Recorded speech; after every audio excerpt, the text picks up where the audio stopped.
Hello and very warm welcome to all of you. कैसे हैं आप सब? मैं आपका मेंटोर एक बार फिर से आपके सामने उपस्थित हो गया हूं और साथ लेकर आया हूं लर्निंग्स विदाउट रूल्स का रेगुलर सेशन। जैसा कि आपको पता है कि ये वो सेशन है जहां पर हम कंसेप्चुअल नॉर्म्स की बात करते हैं। जी हाँ, ग्रामेटिकल कॉन्सेप्ट की बात करते हैं। आसानी से ये जानने की कोशिश करते हैं कि किसी भी कॉन्सेप्ट के पीछे ग्रामरियन की सोच क्या रही है और उस पर आधारित सवाल को आसानी से कैसे सॉल्व किया जा सकता है। इसी संदर्भ में पिछले दिन मैंने आपके सामने एक छोटा सा एपिसोड रखा जिसमें एक बहुत बड़ी समस्या जो कि बच्चों को अक्सर फेस करनी पड़ती है, उनको दिक्कत होती है कि एक्टिव का सेंटेंस कौन सा है, पैसिव का सेंटेंस कौन सा है, और इस कंफ्यूजन की वजह से बहुत ही आसानी से बनने वाले सवाल में उनको काफी समय लगाना पड़ जाता है और समय सीमा जो है बहुत जल्दी समाप्त हो जाती है और उनको कठिनाई का सामना करना पड़ता है। उम्मीद तो यह है कि पिछला वीडियो आपके लिए काफी फायदेमंद रहा होगा और अब आप आसानी से पहचान पाते होंगे कि एक्टिव का सेंटेंस कौन सा है और पैसिव का सेंटेंस कौन सा है, और साथ में समय सीमा के अंदर क्वेश्चन को सॉल्व भी कर पा रहे होंगे। उसी संदर्भ में आगे बढ़ते हुए आज हम यहां पर फिर से एक बार वॉइस के ही एक एपिसोड में एक नई जानकारी ऐड कर रहे हैं। नई जानकारी इसलिए कह रहा हूं क्योंकि इस टॉपिक पर ऑलरेडी एक वीडियो आपके सामने मैंने रखा है। जी हां, मैं बात कर रहा हूं दैट क्लॉज वाले सेंटेंसेस की, जिसकी एक वीडियो पूरे विस्तार से पैसिव कन्वर्जन की पूरी बारीकियों के साथ मैंने आपके सामने रखी है।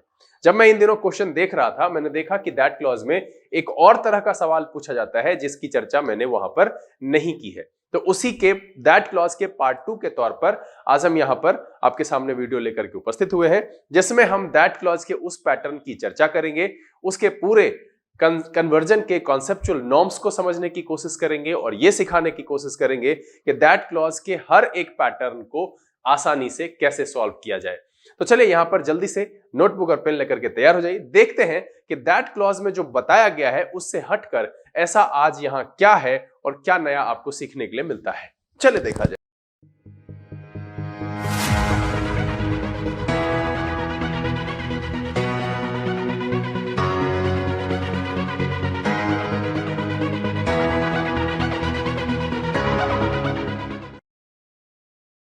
आइए हम आज के सेशन की शुरुआत करते हैं। जैसे कि मैंने वीडियो के शुरुआत में ही कहा है कि आज की ये वीडियो दैट क्लॉज वाले सेंटेंसेस के एक्टिव पैसिव कन्वर्जन के एक नए प्रकार के क्वेश्चन पर आधारित है।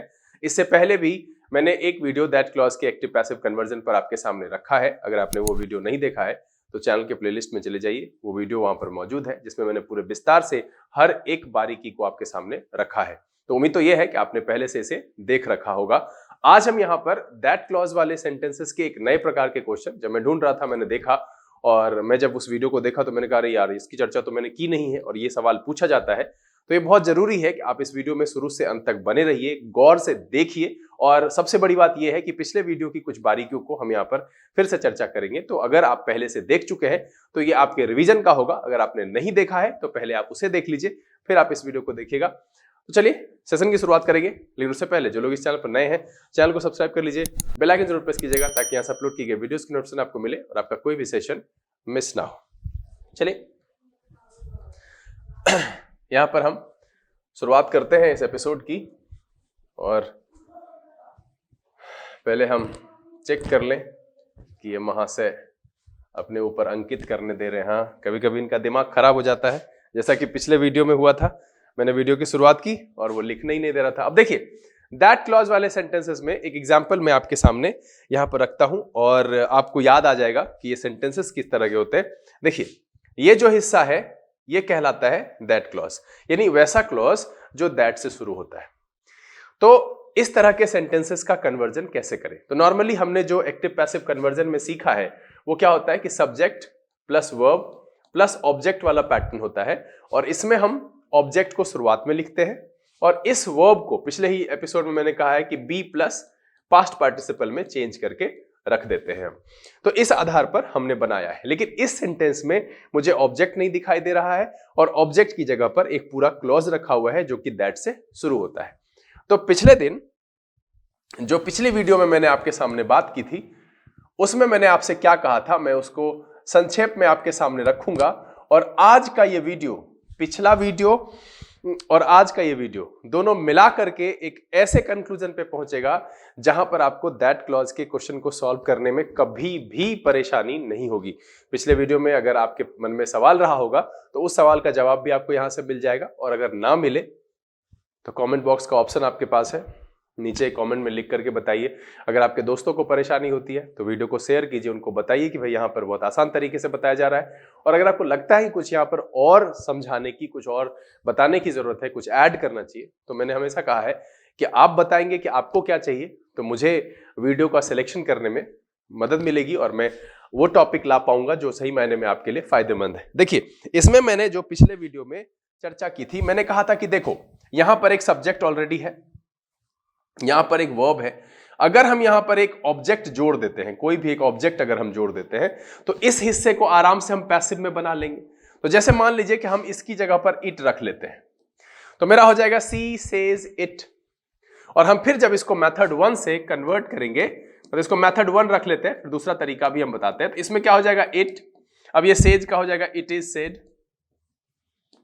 और बाकी क्या करना है कि जो बच गया है ना दैट क्लॉज, उसको कॉपी कर देना यहां पे, ही इज ए स्पाई। तो ये मेरा सेंटेंस तो पैसिव में बदल गया। कैसे बदल गया, तो आप पिछले दिन का तरीका भी लगा करके देख लीजिए। इसमें देखिए बी प्लस पास्ट पार्टिसिपल मौजूद है, तो ये पैसिव में आ गया। पिछले वीडियो में मैंने कहा था कि जिस किसी भी सेंटेंस में is, are, am, was, were, be, been और पास्ट पार्टिसिपल मौजूद होता है वो पैसिव में होता है। तो देखिए इसमें नहीं है बट इसमें आ गया। लेकिन आपको ये जान के बहुत बुरा लगेगा कि ये जो कन्वर्जन है ये आपके एग्जामिनेशन के ऑप्शन में नहीं दिखता है। ये वो कहते हैं बउआ बुतरू वाला सवाल है, छोटे छोटे बच्चे इसको सॉल्व करते हैं, बहुत ही आसान है। तो इस मेथड का तो भाई इसकी उपयोगिता ही समाप्त हो जाती है एग्जामिनेशन के पॉइंट ऑफ व्यू से। ठीक है, आपको कन्वर्जन करना आ गया, आपने बदल लिया, ये ठीक है। तो आखिरकार उस दूसरे मेथड को कैसे करें, तो पहले वीडियो में मैंने पूरे विस्तार से उसकी बात की है। आज मैं वहां पर उसको थोड़ा संक्षेप करने की कोशिश कर रहा हूं। तो देखिए इसमें क्या है ना कि जब हम मेथड 2 की बात करते हैं तो उसमें सबसे पहले हमको देखना होता है कि ये जो दैट है सेंटेंस के बीच में, हमको ये देखना है कि इस तरफ किस प्रकार का सेंटेंस है। प्रकार का मतलब ये कि क्या सेंटेंस प्रेजेंट का है या पास्ट का है। अगर इधर सेंटेंस प्रेजेंट का है और इधर भी प्रेजेंट का है, हमको ये पहचानना है सॉरी। तो ये देखना है कि इधर सेंटेंस प्रेजेंट का है और इधर भी प्रेजेंट का है, या इधर सेंटेंस पास्ट का है और इधर भी पास्ट का है। ठीक है, सबसे पहले तो ये पहचान करनी है। तो फिर आपके मन में सवाल आएगा कि सर क्या मेथड 1 में भी ये देखना होगा? नहीं, मेथड 1 में इससे कोई फर्क नहीं पड़ता है। अगर मान लो यहां सेज की जगह सेड रखा हुआ रहता तो यहां वॉज हो जाता। इसको तो कॉपी करना है, यहां इज लिखा रहे, वॉज लिखा रहे, क्या फर्क पड़ता है। तो जब हम इट यानी कि एक एक्स्ट्रा ऑब्जेक्ट जो कि हमने यहां पर इसको चुना है, इसको लगा करके अगर हम सॉल्व करते हैं, तो वैसी परिस्थिति में मुझे इस प्रोसेस को, ये जो जांच रहे हैं हम कि दैट के दोनों तरफ सेम सेम है या नहीं, ये करने की जरूरत नहीं है। लेकिन जिस मेथड की मैं बात कर रहा हूं, दूसरे मेथड की, उसमें यह देखना है कि ये दोनों क्या होना चाहिए, सेम होना चाहिए। सेम कहने का मतलब है कि इधर भी सेम इधर भी सेम, मतलब कि दैट के बाद वाला सेंटेंस अगर प्रेजेंट का है तो दैट के पहले वाला भी सेंटेंस प्रेजेंट में होना चाहिए। दैट के बाद वाला सेंटेंस अगर पास्ट में है तो दैट के पहले वाला सेंटेंस भी पास्ट में होना चाहिए। अब यहां पर एक बात बता देता हूं कि यहां पर जो है, अगर इधर फ्यूचर भी है तो चलेगा, यानी प्रेजेंट के साथ दैट के पहले प्रेजेंट है और इस तरफ प्रेजेंट या फ्यूचर दोनों में से कोई भी होगा तो चलेगा। तब हम कन्वर्जन कैसे करते हैं वो देखिए। करना क्या है कि ये जो सेकंड यानी दैट के बाद, यहां पर देखिएगा कि दैट के बाद जो ये मेरा सब्जेक्ट है उसको हम शुरुआत में लिखते हैं ही। ये है मेथड 2, है ना। यहां पर हम दूसरे मेथड की बात कर रहे हैं और यही आपके एग्जामिनेशन में दिखता है। तो हमने क्या किया कि जो दैट के बाद वाला सब्जेक्ट है, याद रखिएगा, इसको मैं कुछ भी ऐसा थियरी में लिखा नहीं रहा हूं, मैं 2-3 एग्जाम्पल के साथ आपको समझाऊंगा, आप यही आसानी से समझ जाएंगे और इस पर प्रैक्टिस करेंगे, सीख जाएंगे। फिर दिक्कत होगी, फिर से इस वीडियो को पीछे करके देखिए, गुरुजी को दोबारा कहिए चलिए पीछे, फिर से बताइए नहीं समझ में आया। भाई कंट्रोल आपके हाथ में है। तो सिंपल है, हमने क्या कहा कि दैट के बाद जो सब्जेक्ट है उसको हम शुरुआत में लाएंगे। अब यहां जो वर्ब है इसको हम पैसिव में चेंज करेंगे। तो जैसे हमने कहा इज सेड, तो यहां पर भी लगेगा इज सेड। ये हो गया। अब क्या हो गया कि ही का उपयोग हो गया। हमने ही को तो यहां ले लिया, तो अब इसको दोबारा चर्चा करेंगे नहीं।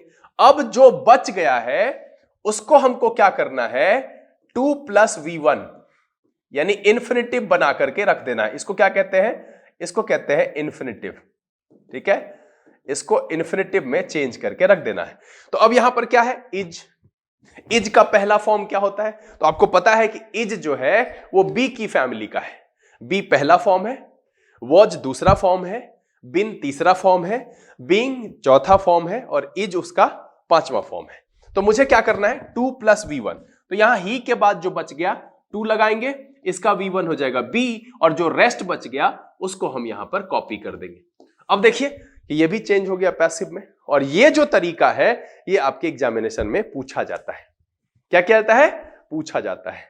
देखिए इधर भी सेम है, इधर भी सेम। सबसे पहले जो मेथड 2 है उसके लिए हमको इस बात की जांच करनी होगी कि दैट के पहले और दैट के बाद क्या एक ही प्रकार का सेंटेंस है या नहीं है। आपको यह देखना है कि दैट के पहले भी प्रेजेंट है, V5 लगा हुआ है, दैट के बाद भी इज है, इसका मतलब ये प्रेजेंट है। तो ये वाला जो कॉन्सेप्ट है ये इस पे अप्लाई होगा। अब इसमें करना क्या है? तो दैट के बाद जो सब्जेक्ट है उसको उठा के शुरू में ले जाना है, तो हमने यहां पर ही ले लिया।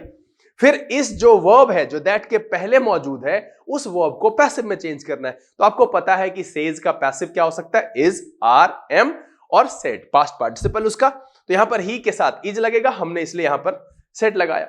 अब ये ही तो हम यूज कर चुके हैं, आगे बचा इज अ स्पाई। तो हमको क्या करना है? 2 प्लस V1 में चेंज करना है। तो हमने क्या किया? 2 लगाया और इज का जो पहला फॉर्म होता है वो होता है बी, तो हो गया टू बी अ स्पाई और ये सेंटेंस मेरा पैसिव में चेंज हो गया। अब देखिए पहले वीडियो में मैंने पूरे विस्तार से कहा है कि ये होना चाहिए, ये होना चाहिए, ये होना चाहिए, ऐसे आप देखना, तो वो जरूरी था समझने के लिए। अब मैंने उसको क्या किया? एक आसान पैकेज में तब्दील कर दिया कि अगर पुरानी बारीकी आपको पता है तो आप आराम से यहां पर इसको बना सकते हो। चलो हम इस पर कुछ सवाल और है जिस पर हम आपको करके दिखाते हैं। यहां क्या कह रहा है कि they believe that he is an idiot. ठीक है, अब यहां पर देखो बिलीव क्या है? V1 है, यानी कि ये प्रेजेंट है, और ये क्या है? जब भी V1 आया तो ये प्रेजेंट हो गया, है ना, आपको पता है, मैंने बताया है। और ये भी क्या है? प्रेजेंट है।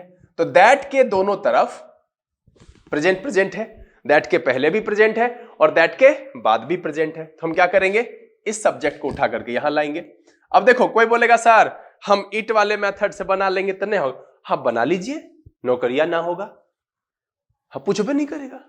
इसको प्रैक्टिस करना जरूरी है। वो तो बउआ भी बना देगा, यहाँ ईट लगाओ, इट इज बिलीव्ड, बाकी कॉपी मार दो। वो तो आसान है, वो मास्टर साहब को दिखा के खुश करिए कि आ गया। यहां पर इसको समझिए, इसको बनाइए। तो यहां से क्या किया हमने? ही को उठा के यहां लाया। अब जब बिलीव करेंगे तो इसका पैसिव क्या होगा? Is believed. अब लीजिए, बहुत सारे बच्चे यहां सदमा में आ गए होंगे, सर ऐसे कैसे बदल दे रहे हैं। तो जाइए प्लेलिस्ट में पूरा वीडियो शुरू से है, आराम से देखिए, मेथड को समझिए, साधारण सेंटेंसेस को कैसे कन्वर्ट करते हैं वो वहां पर सीखिए, फिर आपको पता चल जाएगा। अगर आपको पैसिव नहीं आता है, शुरू से आप नहीं पढ़े, तो ये आपको थोड़ा अटपटा लगेगा। तो वीडियो खत्म कर लीजिए, उसके बाद शुरू से देख लीजिए, सब बात समझ में आ जाएगी। पूरा सजा करके वीडियो में सारे एपिसोड 0 से एडवांस लेवल तक रखा हुआ है, MCQs भी बताया हुआ है। तैयारी करने के लिए और कहीं जाना नहीं है ना। ACIO है, आगे CHSL होता है, स्टेनोग्राफी होती है, बहुत सारे एग्जामिनेशन है जहां पूछा जाता है, नहीं तो फिर एरर इंप्रूवमेंट तो है ही। चलिए अब क्या करेंगे? तो ये ही हमने यहां यूज कर लिया है, ये खत्म। अब जब सेम सेम है तो मुझे क्या लगाना है? मुझे लगाना है 2 प्लस V1। अब यहां पर फिर से क्या लगा हुआ? इज है, तो इज का पहला फॉर्म क्या होगा? बी। तो यहां क्या हो जाएगा? बिलीव्ड टू बी, और आगे क्या होगा? जो है वो कॉपी कर देंगे। देखिए बन गया पैसिव। तो ये मेरा क्या हो गया? पैसिव बन के रेडी हो गया। क्या बना? He is believed to be an idiot. और देखिए बहुत आसानी से हमने समझ लिया। मुझे नहीं लगता है कि इसमें आपको अब कोई परेशानी है।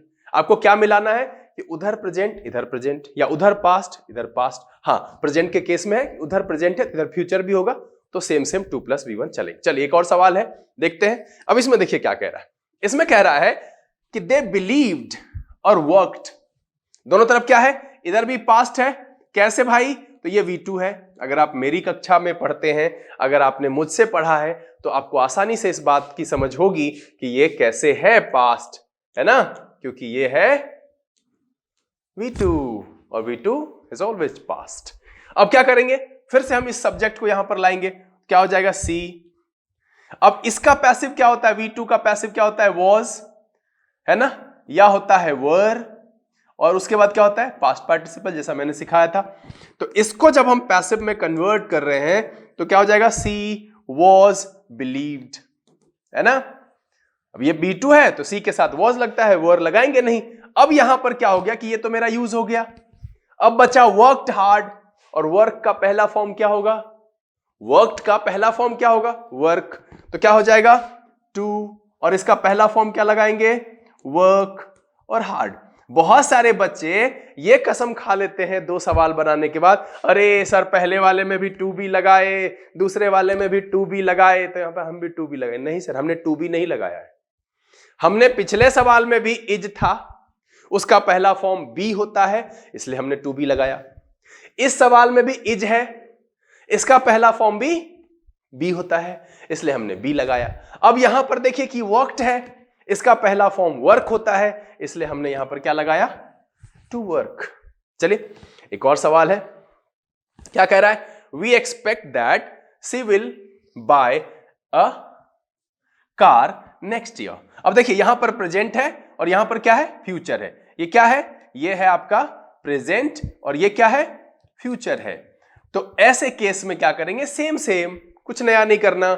इस सी को यहां पर लाएंगे, ये हो जाएगा इज एक्सपेक्टेड, है ना, सी इज एक्सपेक्टेड, ये पैसिव होगा। विल को हम छोड़ देंगे, है ना, विल को हम छोड़ देंगे, क्योंकि इसके बाद जो ये वर्ब का फॉर्म है उसको हम क्या करेंगे, टू बाय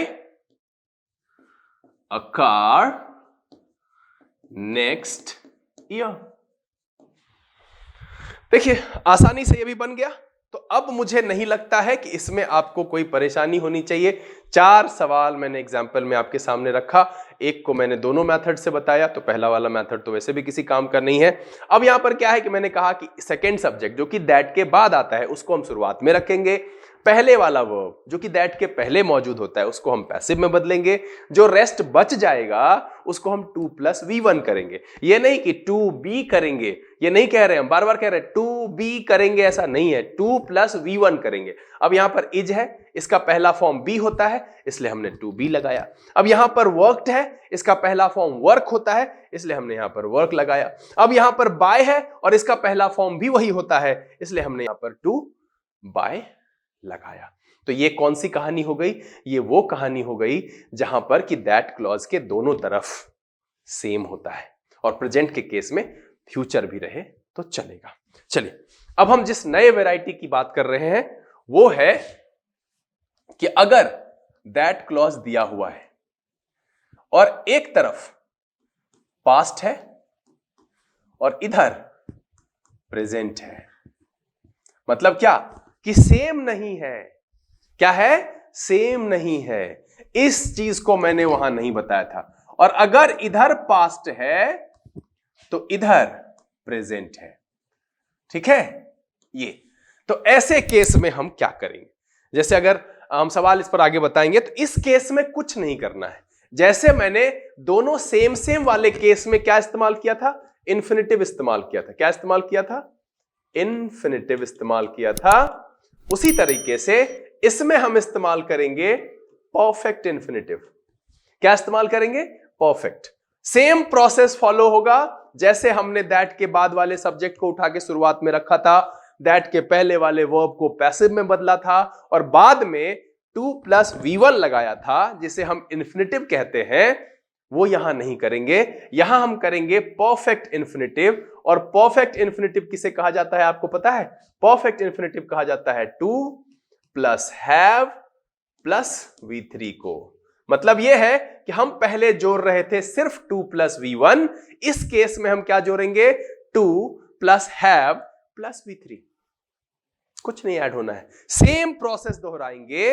अगर ये कब करेंगे, जब दोनों तरफ सेम ना हो, सेम मतलब एक तरफ प्रेजेंट एक तरफ पास्ट हो, वैसी परिस्थिति में हम इन्फिनिटिव सेम सारा प्रोसेस फॉलो करेंगे। लेकिन जो बचा हुआ हिस्सा था जिसको हम इन्फिनिटिव बना के रख रहे थे, अब हम वहां पर क्या करेंगे, परफेक्ट इन्फिनिटिव। किसको कहते हैं, 2 + have + V3। अब ये टर्म में क्यों लिखा, क्योंकि कई जगह पर इसकी जरूरत होती है। कई बार टीचर ऑनलाइन ऑफलाइन पढ़ाते समय परफेक्ट इंफिनिटिव बोल के निकल जाते हैं और बच्चे के दिमाग से भी वो निकल जाता है। तो आज के बाद से ये समझिएगा कि जो इन्फिनिटिव होता है ना, इन्फिनिटिव होता है नॉर्मल, वो क्या होता है, या तो 2 + v1 हो सकता है, या नॉर्मल ये भी लिखते हैं, बेयर इन्फिनिटिव या फुल इन्फिनिटिव कहते हैं इसको। और जो परफेक्ट इन्फिनिटिव होता है वो होता है 2 + है प्लस v3। तो ध्यान क्या रखना है कि जब दैट के दोनों तरफ सेम नहीं होगा, वैसी परिस्थिति में हम क्या करेंगे, 2 + हैव प्लस v3 का प्रयोग करेंगे। चलिए हम एक एग्जाम्पल लेते हैं। ठीक है, कह रहा है we know that she walked hard. यहां देखिए ये क्या है, ये है मेरा v2 और ये क्या है, ये है v1। दैट मीन्स कि ये मेरा प्रेजेंट में है और ये मेरा किस में है, पास्ट में है, और दैट के दोनों तरफ अब सेम नहीं है। तो कुछ नहीं करना है, सेम प्रोसेस फॉलो करना है। सी को बुला करके यहां लाएंगे, इसका पैसिव हो जाएगा इज नोन। क्यों भाई, क्योंकि वो प्रेजेंट में है। इसका पैसिव हो जाएगा सी इज नोन। अब यहां पर सी तो मेरा यूज हो गया है, अब क्या करना है, 2 लगाना है, हैव लगाना है, और इसका v3 क्या होगा, वर्कड हार्ड। That's all. देखिए 2 + हैव प्लस v3, बस यही करना है कि अगर दैट क्लॉज के दोनों तरफ सेम नहीं होगा तो वहां पर 2 + v1 नहीं लगाकर क्या लगाना है, 2 + हैव प्लस v3। ठीक है, तो हमने वही किया, यहां से सी उठा करके यहां रखे, इसके पैसिव को यहां लिखा, और 2 हैव और जो इसका v3 होता है वो यहां पर लिख दिया। चलिए एक और सवाल देखते हैं। कह रहा है कि they know that we had been trying for years. आपको कंफ्यूजन हो सकता है, इसलिए मैंने एक थोड़ा लंबा सवाल लिया है। तो क्या करेंगे, देखिए दैट के इस तरफ क्या है, पास्ट है दिख रहा है, हैड लिखा हुआ है, और इधर क्या है, प्रेजेंट है दिख रहा है। तो क्या करेंगे, उधर से लाएंगे इसको वी, इसका हो जाएगा आर नोन। अब इसमें क्या करेंगे, बस जो ऊपर दोहराए हैं याद रखना है, 2 लगाएंगे, और इसका जो पहला फॉर्म है, ठीक है, वो यही हो गया 2 हैव। तो ये यहां से खत्म हो जाएगा, और देखो मेरा 2 हैव प्लस v3 आ रहा है ना, ये पूरा हो गया। 2 हैव बीन, हमको यही तो लगाना था, 2 + हैव प्लस v3। तो हम 2 बार क्यों लगाएं, 2 have been trying for years. तो देखिए आराम से हमने इसको कन्वर्ट कर लिया है। उम्मीद करते हैं कि ये जो छोटी सी वीडियो मैंने आपके सामने रखी, वो अक्षरशः एक एक पॉइंट अच्छे से आपको समझ में आ गई है। एक बार फिर से जाते जाते हम दोहरा देते हैं। मैंने क्या कहा पहले कि दैट क्लॉज के सेंटेंसेस का एक आसान सा तरीका है कन्वर्जन का, कि दैट क्लॉज के पहले जो सेंटेंस है उसमें एक ऑब्जेक्ट ऐड कर दीजिए और उसको पैसिव में चेंज कर दीजिए। जैसे हमने इट लगाया और कहा कि इट इज सेड, और उसका जो दैट का है वो पूरा पूरा कॉपी कर देना है। इट इज सेड दैट, जो दिया हुआ है कि he is a spy, he is an idiot, copy कर दीजिए। लेकिन ये ऑप्शन में रहता ही नहीं है। तो दूसरा सवाल क्या करना है, दूसरा तरीका मैंने कहा कि अगर आप मेथड 2 से सॉल्व कर रहे हो तो वैसी परिस्थिति में आपको यह ध्यान देना है कि दैट के दोनों तरफ सेम होना चाहिए। अगर प्रेजेंट है तो प्रेजेंट या फ्यूचर भी चलेगा, और अगर पास्ट है तो पास्ट होना चाहिए। वैसी परिस्थिति में हम दैट के बाद आए हुए सब्जेक्ट को शुरुआत में लिखेंगे, दैट के पहले वाले सेंटेंस के वर्ब का पैसिव बनाएंगे, और इंफिनिटिव 2 + v1 ऐड करेंगे। फिर मैंने दूसरा तरीका बताया कि अगर दोनों तरफ सेम ना हो, एक तरफ प्रेजेंट एक तरफ पास्ट हो, तो वैसी परिस्थिति में सारा प्रोसेस सेम रहेगा। यानी सेकंड, दैट के बाद वाले सब्जेक्ट को उठा के शुरू में रखेंगे, दैट के पहले वाले वर्ब का पैसिव कन्वर्जन करेंगे, और जहां हम 2 + v1 ऐड करते थे, डिफरेंट सेंटेंसेस के केस में 2 + हैव प्लस v3 ऐड करेंगे, और मेरा सेंटेंस आसानी से पैसिव में चेंज हो जाएगा। बहरहाल उम्मीद तो यह है कि अब आपको कोई भी कंफ्यूजन नहीं रहा होगा। आपसे बस इतनी सी गुजारिश है कि आप किसी भी बुक से जहां पर ये दैट क्लॉज वाले सेंटेंसेस दिए गए हों, आप कुछ क्वेश्चन को प्रैक्टिस करें। अगर आपको कोई समस्या होती है नीचे लिख करके मुझे बताइएगा जरूर। बहरहाल मुझे तो ये उम्मीद है कि आपके ज्ञान के भंडार में एक नई जानकारी जोड़ पाने में हमने सफलता हासिल की है, और ये वीडियो आपको पसंद आया है। अगर ये वीडियो आपको अच्छा लगा, आपसे लाइक कर दे। अगर आपने चैनल सब्सक्राइब नहीं किया है प्लीज सब्सक्राइब कर लीजिए, बेल आइकन जरूर प्रेस कीजिएगा ताकि यहाँ से अपलोड की गई वीडियोस की नोटिफिकेशन आपको मिले और आपका कोई भी सेशन मिस ना हो। समय यहाँ से विदा लेने का, बहुत जल्द इसी तरह के इन्फॉर्मेटिव वीडियो के साथ आपके सामने एक बार फिर से उपस्थित होंगे। तब तक के लिए आप घर में रहें, अपना और अपने परिवारजनों का ख्याल रखें, पढ़ाई लिखाई जरूर कीजिएगा। लर्निंग्स विदाउट रूल्स के सेशन से this is B K Singh signing off. Keep reading, keep practising. Thank you, God bless you.